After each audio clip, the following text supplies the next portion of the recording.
tinofanira kuteerera.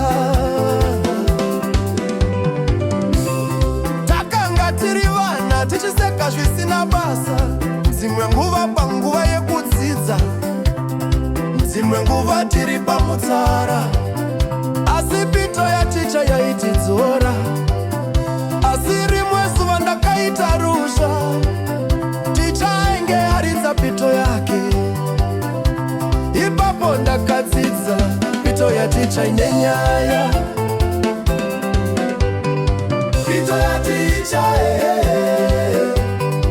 pito yaticha pito yaticha ine nyaya. Pito yaticha shamwari yakandiratidza gwara, yakandiratidza gwara. Pito yaticha pito yaticha yakandiruramisa.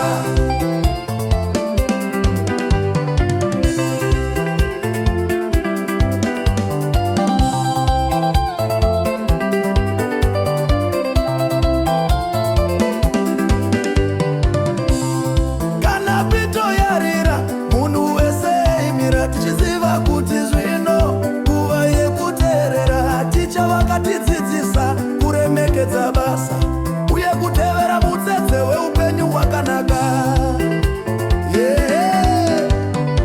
Pito yaticha yarira here, yarira here, tinofanira kuteerera here.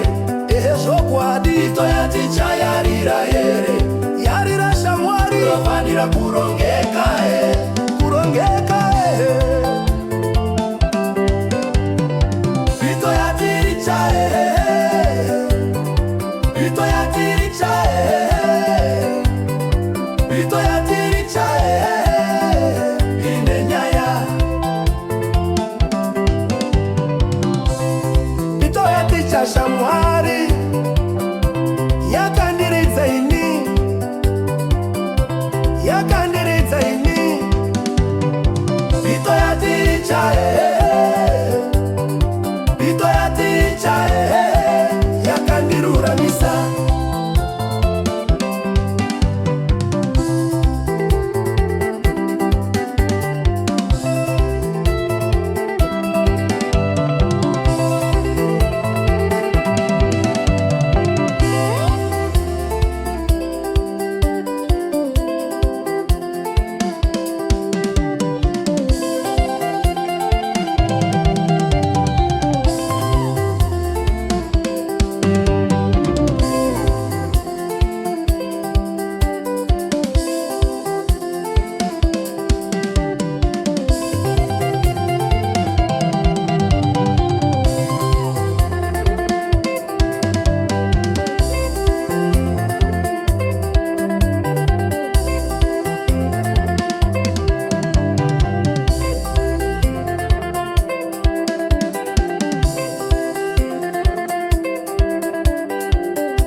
Pito yaticha